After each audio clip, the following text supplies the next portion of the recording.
Estimados amigos y amigas, es un placer dirigirme a ustedes para poder compartir una serie de impresiones sobre lo que pensamos que debe ser el futuro de nuestra patria. Siempre, a través de los años, se nos ha vendido la idea de que el Perú es un país pobre. Tremenda mentira que realmente nosotros tenemos que empezar a combatir con la verdad.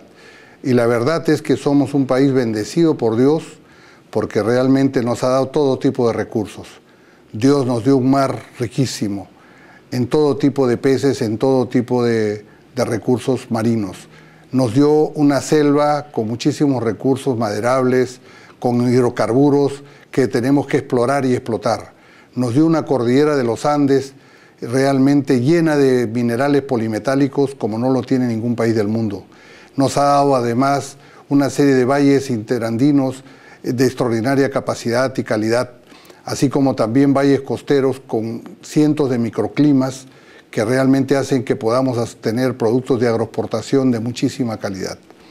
Los peruanos realmente, así como hemos sido bendecidos por Dios con grandes recursos, también tenemos que entender a nuestro país, que es un país que tiene una geografía muy difícil. Geografía donde es muy difícil hacer carreteras, donde es muy difícil llevar salud, donde es muy difícil llevar educación, donde es muy difícil llevar infraestructura. Pero los peruanos somos de retos. Creo que lo que tenemos que hacer nosotros es utilizar mejor nuestros recursos humanos, aplicar muchísima ciencia y tecnología, porque realmente así como tenemos variedad de recursos, también Dios puso una serie de razas acá y naciones en el Perú. Tenemos la nación Aymara, la nación Quechua, la nación Chanca, la nación Huanca, la nación Vicús. Es decir, somos una variedad de naciones con enormes potenciales cada una de ellos, con miles de virtudes, creativos, trabajadores. Con mucho esfuerzo se hicieron los andenes en las épocas de los incas, con mucho esfuerzo se hicieron todas las zonas productivas en el Perú a través de estas naciones. Creo que lo que necesitamos los peruanos es entender la rueda de la producción, la rueda de la riqueza, el ciclo virtuoso de la riqueza. Tenemos extraordinarios recursos, pero también hay que entender que debemos valorar la inversión tanto nacional como la inversión extranjera. Tenemos que explotar esos recursos que van a ser motivo para emplear a nuestros profesionales de las universidades, para emplear a nuestros técnicos que salen de los tecnológicos, para emplear a todos los operarios de maquinaria pesada. Tenemos todo ese sinnúmero de inversiones que van a dar mucho empleo. Y una vez que haya empleo, vamos a empezar a sacar de la pobreza a muchísimos peruanos. Pero también no solamente estas riquezas, estas inversiones, este ciclo productivo nos va a permitir eliminar la pobreza, nos va a permitir eliminar la desigualdad social. Es decir, vamos a tener la posibilidad de llevar educación, llevar salud, llevar infraestructura, llevar fibra óptica, llevar internet a todos los lugares más apartados del Perú. Pero esto tiene un denominador común. Tiene que haber alguien que dirige el equipo. Tiene que haber alguien que tenga la mentalidad y la visión de explotar estos recursos adecuadamente. Tiene que haber alguien que realmente pueda unir a todos los peruanos y que no ponga en competencia diaria uno con el otro. Acá necesitamos un líder que realmente pueda conjugar los recursos humanos, los recursos materiales, con una excelente visión de futuro.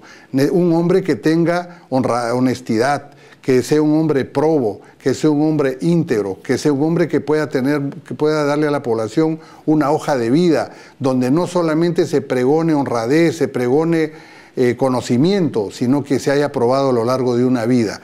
Creo que los peruanos tenemos que pensar en el 2016 de manera distinta.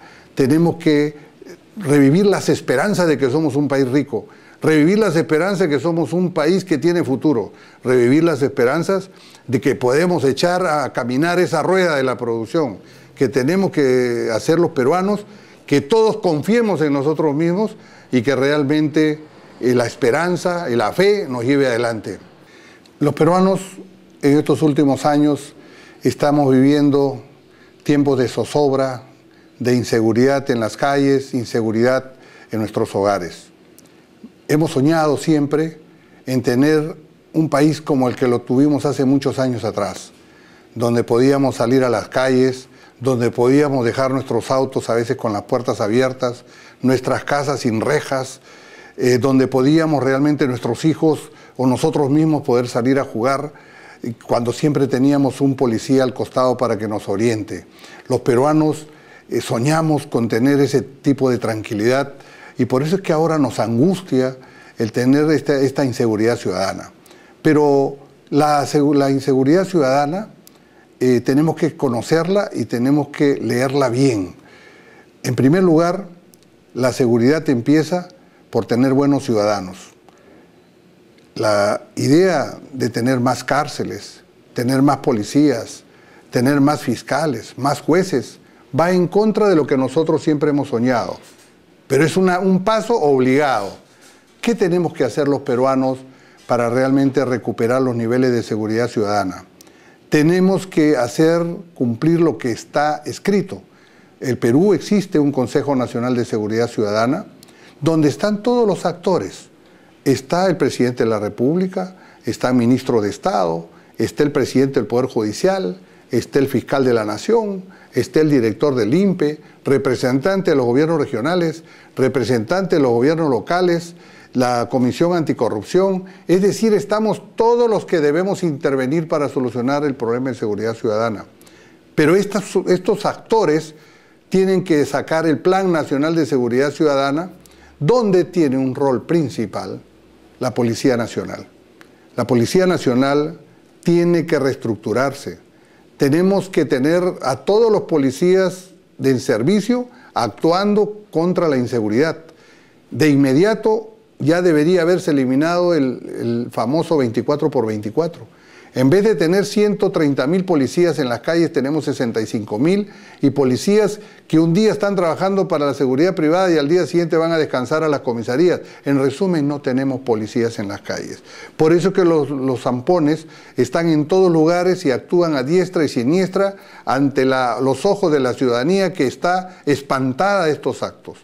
Tenemos que también hacer una reingeniería en el Poder Judicial, porque si los policías capturan, si el fiscal no denuncia y el juez no sentencia, esos zampones van a estar en las calles en pocos días. Tenemos que hacer una reingeniería de estos dos importantes instituciones, como es el Poder Judicial y el Ministerio Público. Tenemos que ver que nuestras cárceles realmente sean centros de readaptación, que no sean centros de formación o de especialización de los delincuentes. Para ello tenemos que llevar a las cárceles, tenemos que, si no puede el Estado tener cárceles adecuadas para readaptar, tenemos que hacer que los civiles, los privados inviertan, como es en otros países, para poder tener la readaptación necesaria a los delincuentes. Por otro lado, también tenemos que entender los peruanos que de cada 10 delitos que se cometen, 6 son de violencia familiar. Quiere decir que el problema lo tenemos en nuestras casas. Vemos abuelos que violan a sus nietos, padres que violan a sus hijas, o maridos que cometen abuso contra sus esposas. El feminicidio en el Perú ha crecido tremendamente. La victimización no es la que están en las cifras estadísticas, porque realmente la gente no denuncia, porque dice a quién denuncio si no va a pasar nada. Por eso tiene que cambiar en el Perú. Y para que cambie en el Perú tenemos que entender también aquellos que queremos tener la posibilidad de dirigir el país, tenemos que tener en cuenta que hay que invertir en seguridad. Hay que pagarle mejor al policía. Hay que ver que realmente haya mejores comisarías. Hay que ver que realmente la policía tenga los equipos tecnológicos adecuados. No puede ser posible que los policías sigan comunicándose por celulares cuando hoy día hay las redes troncales, las redes locales. También tenemos que tener una policía eficiente que pueda tener un aparato de criminalística que pueda realmente descubrir y detectar y capturar a todas las bandas criminales que hay en el país. Pero también no debemos olvidarnos que no solamente se trata de los delincuentes callejeros, sino tenemos una amenaza muy grande en el país, que es el tema del narcotráfico y el tema del lavado de activos y el tema del terrorismo, que todavía no acaba. Creo que la seguridad es una seguridad integral a la que aspiramos todos los peruanos, pero para ello tenemos que entender que tenemos que trabajar unidos, tenemos que estar todos los actores involucrados porque somos interdependientes. Tenemos que entender que debemos invertir en la seguridad. Tenemos que entender que también los peruanos tenemos que contribuir, delatar y ayudar a nuestros compatriotas que a veces son atacados por las hordas de los delincuentes. Lo que pasa es que miramos para otro lado. Esas cosas yo creo que tenemos que entenderlas para poder luchar contra la inseguridad ciudadana. Es un tema difícil, pero es un tema que tenemos que trabajarlo todos. Y para eso necesitamos un líder, necesitamos a alguien que diga qué se debe hacer y le haga seguimiento a las cosas. Esto no puede continuar.